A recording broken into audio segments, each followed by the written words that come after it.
Et nous sommes donc à ce titre une solution d'emploi de personnes en situation de handicap pour les entreprises qui leur permet de contribuer à leur obligation d'emploi. Donc nous allons vous présenter avec Céline Randy le projet du GETH et nos activités au quotidien, vous donner quelques chiffres et préciser les postes occupés actuellement par nos salariés qui sont mis à disposition, vous montrer aussi quel est l'intérêt pour vous, entreprises, de recourir à nos services et enfin de vous présenter nos valeurs et nos engagements. Donc, nous sommes en effet le seul groupement d'employeurs actuellement destiné exclusivement à l'emploi de travailleurs en situation de handicap. Le taux de chômage des personnes en situation de handicap, il est 2 fois plus élevé que le taux national et notre action contribue à déprécariser l'emploi des personnes en situation de handicap en leur proposant des missions longues de 4 à 6 mois en vue d'une embauche en CDI. Au GETH, nos salariés en situation de handicap se sentent en sécurité. Elles peuvent exprimer leurs problématiques et leurs contre-indications librement, puisque nous, notre vocation, c'est vraiment de favoriser leur inclusion dans le monde professionnel. Et par la connaissance de leurs contre-indications et la relation de confiance qu'on peut établir avec elles, on peut présenter aux entreprises des candidats qui ont les compétences pour un poste compatible avec leur situation de handicap. Nous adressons évidemment donc des candidats à nos entreprises adhérentes quand le handicap est compatible avec le poste pour lequel l'entreprise nous demande de rechercher un candidat. Et tout cela permet aux candidats en situation de handicap de se stabiliser dans un emploi, dans une entreprise de manière pérenne et de contribuer à leur inclusion durable dans l'emploi. Cette démarche, elle est donc à la fois gagnante pour les salariés et puis pour les entreprises qui trouvent des compétences pour leur poste. Quelques informations clés. Donc, le GETH a été créé en 2008 et depuis 12 ans a mis à disposition près de 200 personnes en situation de handicap. Notre cœur de métier, c'est la mise à disposition de personnel, ce qui recouvre le sourcing auprès de nos partenaires et dans notre CVTech, le recrutement avec une préqualification où on valide notamment le savoir-être et un entretien physique des candidats. Nous faisons également un contrôle de référence. Bref, on a un processus de recrutement qui est très carré et ce qui nous permet, même si nous avons peu de candidatures pour certains postes, de présenter à nos adhérents des candidatures de qualité. Alors, pourquoi ces photos? C'est pour vous montrer qu'en fait, nos salariés exercent des métiers différents dans des secteurs d'activité divers. Et en fait, tout ça pour vous dire qu'on n'a pas un secteur d'activité spécifique. Notre zone, c'est l'Isère et qu'on a des entreprises qui proposent des postes divers dans des secteurs d'activité vraiment très différents. Voilà. Hop. Là, c'est bon, on peut passer à celle d'après. En fait, ici, on veut montrer aussi la relation tripartite qu'il y a entre à la fois des candidats, qui à la base sont des candidats et ensuite deviennent des salariés du GETH, des entreprises adhérentes qui adhèrent au GETH et qui deviennent des entreprises accueillantes lorsqu'elles accueillent nos salariés, et le GETH avec une équipe pluridisciplinaire. L'objectif, c'est vraiment l'inclusion des personnes en situation de handicap via un contrat de travail entre les salariés et le GETH, une mise à disposition entre les salariés et les entreprises accueillantes et une convention de partenariat entre les entreprises accueillantes et l'équipe pluridisciplinaire. Est-ce que vous pouvez avancer, s'il vous plaît, Laurence? Hop, voilà. Dans notre mission, nous, ce que nous recherchons, ce sont des profils et des personnes qui ont les compétences nécessaires pour tenir les postes. Nous travaillons vraiment à compétences égales. Nous accompagnons nos salariés et les entreprises à l'intégration en poste, C'est-à-dire que nous mettons vraiment un accent sur l'intégration de nos salariés à la prise de poste, que ce soit sur le poste ou dans les équipes. Donc, nous avons une démarche de sécurisation de l'inclusion dans les équipes et nous suivons nos salariés dans le temps, tout au long de son contrat. Voilà. Donc, ici, on vous montre les compétences que nous avons au sein du GETH parmi nos salariés. Donc, c'est vrai que cette année, compte tenu de la crise sanitaire, nous avons un gros volume de personnes qui sont en production, des opérateurs de salles blanches, des préparateurs de commandes. Nous avons également un volet administratif avec des postes d'assistants, assistants RH ou assistants managers et enfin tout un volet de fonctions support avec tout ce qui est informatique notamment et des développeurs. Dans la slide suivante, c'est tout bon. Merci. Donc là, on a repris toutes les entreprises qui nous font confiance. Donc c'est vrai que historiquement, nous, on est basé sur Voiron et on a pas mal d'entreprises industrielles du bassin grenoblois qui nous font confiance depuis la création du GETH. Et puis, on tend vraiment à se diversifier et depuis peu, on a aussi des PME qui nous ont rejoints, qui nous ont fait confiance et qui nous contactent lorsqu'elles ont des besoins de recrutement. Donc, quels sont les intérêts pour les entreprises, donc pour vous, d'avoir recours au GETH? Dans un premier temps, c'est donner du sens à cette obligation d'emploi. C'est disposer de compétences aussi en fonction de vos besoins.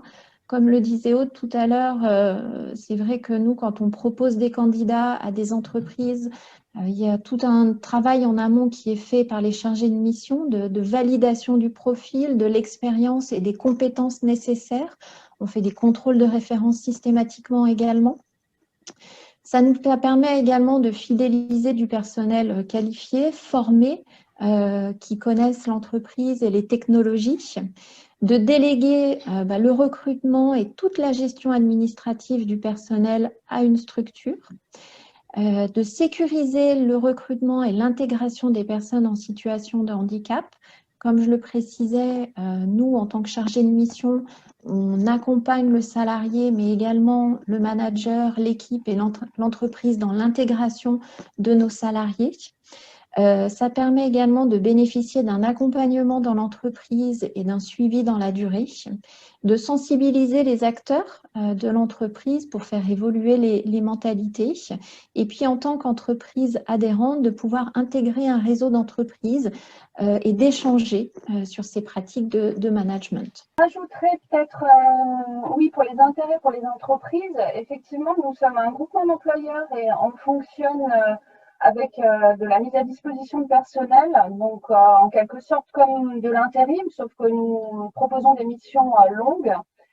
Et à ce titre, les ETP que nous mettons en poste dans nos entreprises adhérentes sont déductibles de l'obligation d'emploi. Au niveau, donc je poursuis sur nos valeurs. Donc au GETH, nous sommes vraiment attachés à des valeurs humaines fortes qui conduisent notre action. On promeut l'égalité des chances et le respect des personnes. Nos actions d'accompagnement de nos salariés sont individualisées. Nous sommes convaincus que la qualité de la relation qui se construit avec nos interlocuteurs est vraiment essentielle à la réussite de notre action, que ce soit avec nos salariés, avec nos adhérents. Et nous communiquons vraiment en toute transparence. Enfin, notre action elle s'inscrit dans un travail en partenariat avec un réseau. Notre objectif commun avec ce réseau est de concourir à la réussite de notre projet, qui est de favoriser l'inclusion des personnes en situation de handicap. Et c'est pourquoi, d'ailleurs, nous sommes là avec vous aujourd'hui. Et notre objectif vraiment est de faire à la fois connaître tous les dispositifs qui favorisent l'inclusion des personnes handicapées et de travailler dans ce sens main dans la main. Je vous remercie pour votre attention Et je passe la main à monsieur Michel Tissot, qui va faire part de son expérience en tant que gérant d'entreprise Flipkart. Je vous remercie déjà pour l'invitation. Effectivement, je suis assez sensible, on va dire, au travail pour les personnes en situation de handicap. Déjà, cette sensibilité vient de ma fille, puisque j'ai une fille qui est trisomique, qui a 16 ans, qui est actuellement en formation par alternance. Et au moment où j'ai commencé à me poser la question comment ça allait se passer pour ma fille, eh bien, j'ai voulu un petit peu me confronter on va dire, au marché de l'emploi des personnes en situation de handicap. Donc, j'ai, par connaissance et par relation, exploité une branche de la CPME 38, puisqu'ils ont une branche aujourd'hui en situation, pour les personnes en situation de handicap, qui est fait pour sensibiliser effectivement les entrepreneurs, les patrons, à l'emploi des personnes handicapées. De cette branche, en fait, eh bien, ils m'ont orienté vers Cap Emploi. Ils m'ont présenté 2 personnes qui sont venues chez moi pour évaluer le poste, voir quelles étaient les contraintes, les tâches, les fonctions. Au départ, c'était un job qui était destiné à de la préparation de commandes dans notre atelier. Et eh bien, ils ont présenté un candidat, un jeune homme de 21 ans, en situation de handicap, qui n'avait pas de formation, qui n'avait pas de perspective d'emploi. On l'a pris un petit peu sous notre aile, on l'a formé à notre métier, avec le respect effectivement de ses conditions de travail, sur un CDD d'abord dans un premier temps, qui ensuite s'est confirmé à travers un CDI. Donc ça a été un recrutement qui a été quand même relativement simple, juste à travers du réseau, sans grande complication pour l'aménagement de poste de travail. La seule contrainte qu'il y avait, effectivement, c'était pour le port de charges lourdes. Donc là, on s'est organisé au niveau de l'atelier pour pouvoir justement le protéger, on va dire, physiquement. On va mettre en place l'année prochaine des outils justement de levage pour lui donner un petit coup de main pour l'aider. Où là, effectivement, on va solliciter les différentes structures, dont la GFIP, pour participer au financement de certains équipements. Suite à ça, on a eu d'autres besoins d'embauche dans la société. Donc, c'est une PME de 16 personnes aujourd'hui. Et puis, j'ai fait participer ma fille à une petite formation pour, on va dire, l'initier au monde de l'entreprise. Donc, elle était en 3e, en classe Ulysse. Et je voulais lui donner une petite expérience, une formation professionnelle. Donc, on lui a fait faire une formation qui s'appelle Tremplin H Pro avec la FIP, auquel la GFIP participe aussi, qui nous a permis justement de l'instruire un petit peu de ce monde professionnel, puisqu'elle n'avait pas d'expérience sortant de collège. Et on savait qu'à travers son handicap, que ça allait passer obligatoirement par de l'apprentissage et qu'elle allait sortir du cursus professionnel. Donc là, on s'est confronté à certains éléments un peu compliqués, un peu techniques, puisque théoriquement, la RQTH est donnée à partir de 16 ans, donc ma fille avait que 15 ans. Donc là, on a dû un peu solliciter la maison du département justement pour arriver à lui faire, à lui procurer, on va dire, cette RQTH pour pouvoir faire ce stage qui est, on va dire, professionnel. Et donc, elle a fait ce stage à l'EFMA, donc à Bourgoin-Jallieu. Et lors d'une réunion de présentation, j'ai capté une jeune qui s'appelle Lauriane, qui s'est trouvé que cette réunion s'est passée en même temps que ce besoin de recrutement. Et puis, je me suis dit, plutôt que de recruter ailleurs, il y a cette personne que j'ai là sous le coude. Elle a fait sa formation, donc Tremplin H Pro. Et pendant la formation, en fait, je l'ai tout simplement recrutée pour lui proposer à la sortie, à l'issue de la formation, un CDD, d'abord de 3 mois. Et à l'issue de ce CDD de 3 mois, donc là où c'était sur un poste plus administratif, on va dire administration des ventes et approvisionnement, tout simplement, on lui a proposé un CDI qu'elle a accepté et elle est embauchée maintenant depuis le mois d'août au sein de l'entreprise. Alors, mon intervention, effectivement, elle est, on va dire, motivée par, en premier, effectivement, vous l'avez compris, par ma fille, qui m'a fortement sensibilisé au monde et au secteur du handicap. En dehors de ça, moi, je suis là pour casser un peu les codes. C'est-à-dire casser les codes, c'est quoi? C'est vulgariser, c'est démocratiser tout simplement l'emploi des personnes en situation de handicap. C'est-à-dire qu'aujourd'hui, on est entrepreneur ou on est à un poste de RH, et qu'est-ce qu'on va faire? On va souvent chercher de la performance, on va chercher de la rentabilité, on va chercher du profil adapté, et surtout, on va chercher de la simplicité. Si je peux donner un message aujourd'hui, en fait, c'est que c'est simple et c'est facile d'embaucher des personnes en situation de handicap. La seule chose qu'il faut, en fin de compte, dès le départ, c'est bien définir le poste, évaluer les contraintes qu'il peut y avoir pour les personnes en situation de handicap.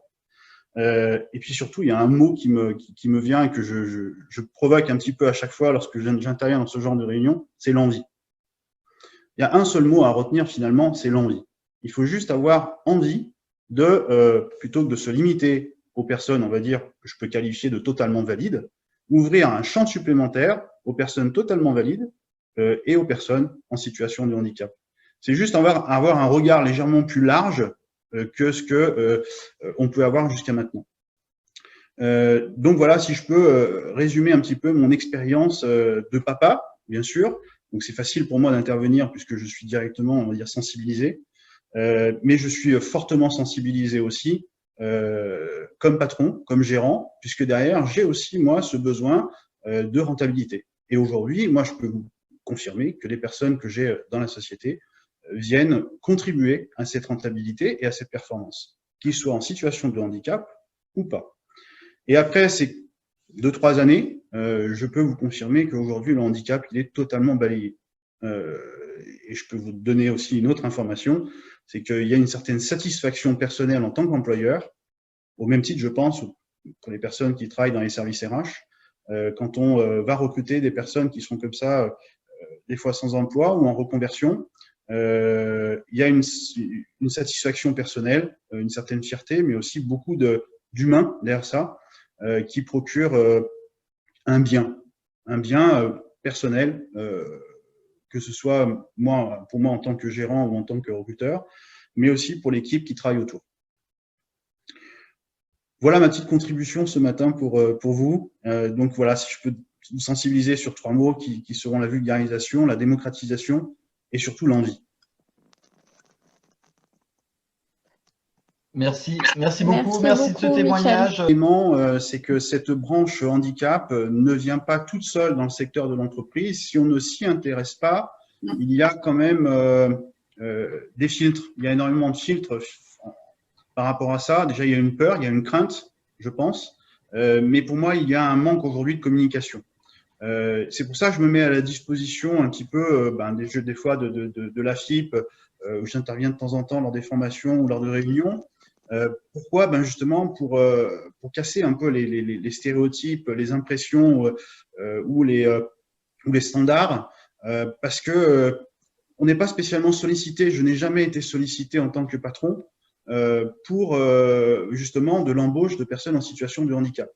C'est au moment où je m'y suis intéressé pour ma fille où là j'ai continué effectivement après. Je compte poursuivre d'ailleurs dans le recrutement des personnes en situation de handicap. Mais si on n'y va pas, si on ne s'y intéresse pas, par envie ou par sensibilisation personnelle, l'information a du mal à arriver jusqu'aux responsables. Et effectivement, il y a les services RH qui doivent être force de proposition, mais je pense qu'il y a une grosse sensibilisation à faire auprès des patrons, auprès des directeurs, auprès des PDG, tous les décideurs, justement, pour élargir ce champ. Si eux n'ont pas cet élargissement, ils ne vont pas le donner comme stratégie aux services RH ou aux différentes sociétés qui sont amenées à faire du recrutement. Donc, si vous avez besoin de moi pour justement témoigner, je suis à votre disposition. Je ne peux pas vous dire mieux. C'est bien noté. Merci beaucoup. Merci encore pour votre témoignage. En 2020, l'OETH, obligation d'emploi des travailleurs handicapés, change. La loi pour la liberté de choisir son avenir professionnel la modifie.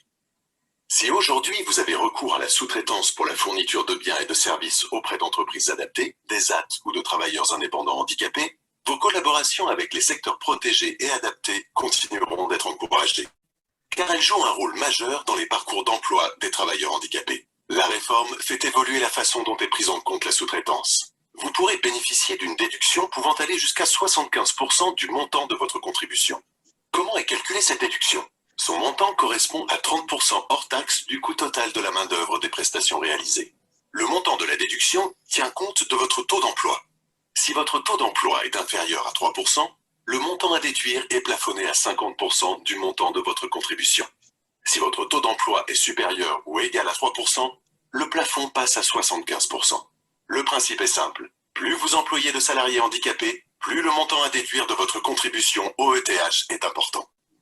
L'AGFIP est à votre côté pour prendre en compte ces changements et vous aider à développer l'emploi des personnes handicapées.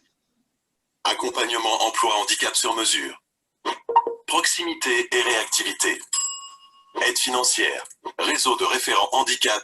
Contactez-nous. Marc Cussac, je suis co-gérant de l'entreprise Réactive 2M. Réactive 2M a été créée il y a 10 ans sur le pays voironnais, notamment en Paron, avec mon associé Mathieu Delhomme. Donc c'est en septembre 2010 qu'on a créé cette entreprise. Alors, on est dans l'anniversaire de la décade. Malheureusement, le contexte ne nous permet pas de fêter cela dans les meilleures conditions. Donc, on prévoira plutôt 2021 avec un contexte, je pense, beaucoup plus favorable à cette fête. Je suis également délégué régional de l'UNEA, l'Union nationale des entreprises adaptées, dont je vais vous parler tout à l'heure. On parle beaucoup, effectivement, et vous avez raison, de l'emploi direct des personnes en situation de handicap. Et je remercie M. Tissot pour son témoignage qui était très intéressant, puisque ce qu'il démontre aujourd'hui, c'est que l'emploi peut se faire, en tout cas, quand on y met les moyens et l'intérêt. C'est également aussi la même chose sur l'achat de prestations. C'est-à-dire qu'on peut aussi avoir quelques interrogations sur l'achat de prestations, soit de prestations de services, soit de sous-traitance auprès d'entreprises adaptées. Alors, vous me pardonnerez, je vais beaucoup parler des entreprises adaptées et pas des ESAT, puisque les ESAT sont différentes des entreprises adaptées. Et comme je suis délégué et représentant des entreprises adaptées, je vais me focaliser dessus. Je connais bien aussi le GETH et pour vous dire, c'est que je ne sais pas si Aude, tu en as parlé, mais le groupement d'employeurs de travailleurs handicapés implanté à Voiron a été, il y a 11 ans, le premier groupement d'employeurs dédié aux personnes en situation de handicap. Et il y a 10 ans, quand on a créé Réactive 2M, nous avons créé la première entreprise adaptée dans la prestation intellectuelle avec des personnes en situation de handicap. C'est dire que notre pays voironnais est quand même une terre d'innovation et de défis et d'engagement en tout cas, puisque aujourd'hui, 11 ans après et 10 ans après, nous sommes toujours là, en place, et donc cela veut dire que ce qu'on avait prévu il y a quelques années en arrière perdure et en tout cas satisfait l'ensemble de nos clients. En ce qui concerne l'entreprise adaptée, c'est issu de la loi de 2005. Alors, je ne sais pas, ça ne vous parle peut-être pas, mais la loi de 2005, qui est une loi pour l'égalité des droits et des chances et la participation à la citoyenneté des personnes handicapées. Donc, l'entreprise adaptée a été créée grâce à cette loi. Il a transformé à l'époque l'atelier protégé en entreprise adaptée, l'intégrant complètement dans le secteur marchand de l'entreprise. C'est-à-dire que par ce biais-là, le législateur a souhaité donner un véritable statut de salarié qu'il n'avait pas forcément auparavant dans l'atelier protégé aux entreprises adaptées et aux personnes en situation de handicap, c'est-à-dire le droit à un contrat de travail en CDI, convention collective, tous les droits et ouverts en ce qui concerne les conditions de travail. Donc ça, c'était en 2005, donc au 1er janvier 2006. Donc l'entreprise adaptée, ce n'est pas un statut, je tiens à le souligner, c'est un agrément. Donc cet agrément est dû aux entreprises notamment qui embauchent très majoritairement, c'est-à-dire 55% minimum dans leurs effectifs, des personnes ayant une reconnaissance qualité de travailleur handicapé. Donc on fonctionne comme une entreprise. C'est-à-dire qu'il nous faut des clients pour pouvoir répondre à leurs besoins, mettre en place des solutions à leurs besoins, pour en tout cas avoir une activité économique qui nous sert dans notre mission sociale. Mais la mission sociale, ça nous appartient, c'est intrinsèque. Donc aujourd'hui, sur l'ensemble du territoire français, les entreprises adaptées représentent 800 entreprises et environ 250 activités proposées. C'est-à-dire qu'une même entreprise adaptée peut proposer différents services à ses clients. Ça peut aller de la sous-traitance industrielle jusqu'à de la prestation de services intellectuels, comme nous, aujourd'hui, Réactive Design, nous le proposons, ou comme d'autres le font sur le secteur informatique, de l'IT ou d'autres secteurs qui sont en émergence.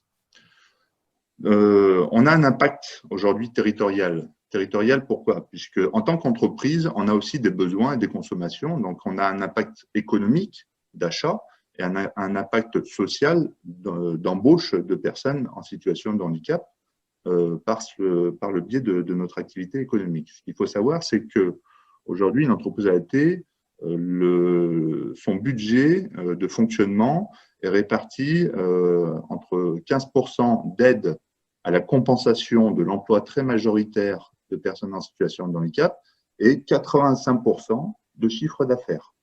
Donc, il nous faut avoir une activité économique rentable qui nous permette de pouvoir réaliser, en tout cas, notre mission sociale et sociétale.